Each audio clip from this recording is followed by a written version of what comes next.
Colonel Emdad, আপনারা জানেন, one of the best commando of Bangladesh. 500 জাম করেছিলেন উনি, ওনার জানে ভয় করে কিছু ছিল না। এই কর্নেল এমদাদ আমার জামাতে একটা প্লাটুনের ভিতরে হয়, আমি সাউন্ড করতেছি কর্নেল এরেজার সাথে যে স্যার আপনি যমুনা ভবনে রাখেন, আমাদেরকে ভিতরে ঢুকতে দেন। আমার 5 নম্বর গেটে মেজর আমিন আছে, আমি এখানে আছি, প্রায় 200 আমার সঙ্গে র্যাবের সদস্যরা আছে, প্রত্যেকে আমরা আর্মড আছি, ঢুকতে দেয় না। বারবার খালি বলে ঢুকবো না কেউ, তোমরা ঢুকবো না কেউ, আমরা দেখতেছি। এর ভিতরে আপনার আমার কোর্স মেজর হাসান ফোন করলো, দোস্ত তুই আয়, এরা আমাদেরকে মেরে ফেলবে। আমি ঢুকতেছি, আমি একটু আগে যাই, গুলি আসে, আমি আবার ডানে যাই, বামে যাই, আমার সামনে যেটা ছোট্ট বাচ্চা মারা গেল। এরপরও আমরা কোন দিকে ছুটে আসতে চাই না। সারাটা দিন আমাদের সাথে এভাবে খেললো। এর ভিতরে 1:30টার দিকে দেখি আপনাদের এই মির্জা আজম নানক, মাহবুবা যিনি এমপি, মুস্তাক আহমেদ রুহি এমপি, ওয়ারেসুদ্দিন বেলাল, এদেরকে আমি একটা মুহূর্ত যেন ভুলতে পারি না। আমার ইচ্ছা হচ্ছে গুলি করে হত্যা করি ওদেরকে। ওদেরকে বের করে প্রাইম মিনিস্টারের কাছে নিয়ে গেল, পরে শুনে তাদেরকে বিরিয়ানি খাইয়েছে।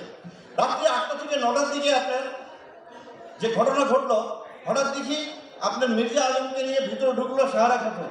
সে যে কোটাগার্থী কিছু বিডিআরের ডিডি অফিসারদের আপনার কয়েকজনকে বের করলো, আমাদের কোনো অফিসারকে বের করলো না। তখন রাত্রি 9টা মির্জা আজম ঢুকেছে দরবার হলে।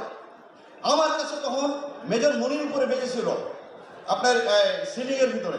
এই মনির এখনো বেঁচে আছে, এর সঙ্গে আমার কন্টিনিউসলি যোগাযোগ।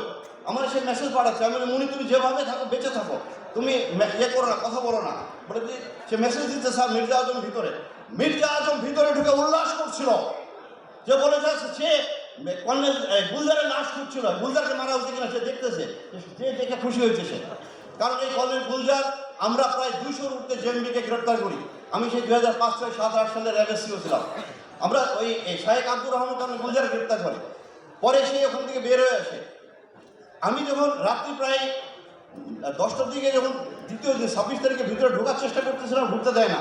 এরপরে আমি নিরস্ত্র অবস্থায় আমি মেজর রাজন এবং একে আপনার মেজর ফয়সালকে নিয়ে তারপরে জোর করে ভিতরে ঢুকে আমি যখন প্রথমে আমি চলে যাই, তখন রাত্রি বাজে 9টা, 26 তারিখ ডিজির পাশে যেয়ে ঢুকলাম।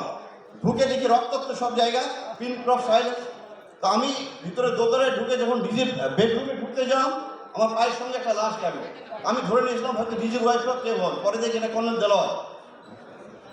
তো এই যে আপনার পুরো জিনিসটা, পরের দিন যখন আমি ইন্টারোগেশন শুরু করলাম, এই 2-3 দিন পরে ইন্টারোগেশনে যে আমি সুবিধা ধরলাম। এই সুবিধার মধ্যে তোরাবলি কে ছিল? সন্ত্রাসী আওয়ামী লীগের হাজারিবাগের নেতা। তোরাবলির মোবাইলে আমি প্রায় 42টা কল পেয়েছি, যেখানে সে ইন্ডিয়ার সাথে যোগাযোগ করতেছে। এই কলগুলো আমাদেরকে বের করতে দিল না।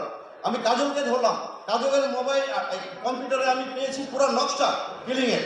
এই কাজল তোরাবলি আমি সিপাই হাবিবকে ধরে যখন ইন্টারভিউ করি, তার পকেটে আমি পেলাম তাপসের ভিজিটিং কার্ড। আপনাকে জিজ্ঞাসা করলাম তাপস কি করতে আসতো, বলে স্যার উনি মাঝে মাঝে আমাদের ক্যান্টিনে আসতো। একজন এমপি কে হবে ক্যান্টিনে আসে, কার অনুমতি আসতো? পুরো একটা প্ল্যান গেম।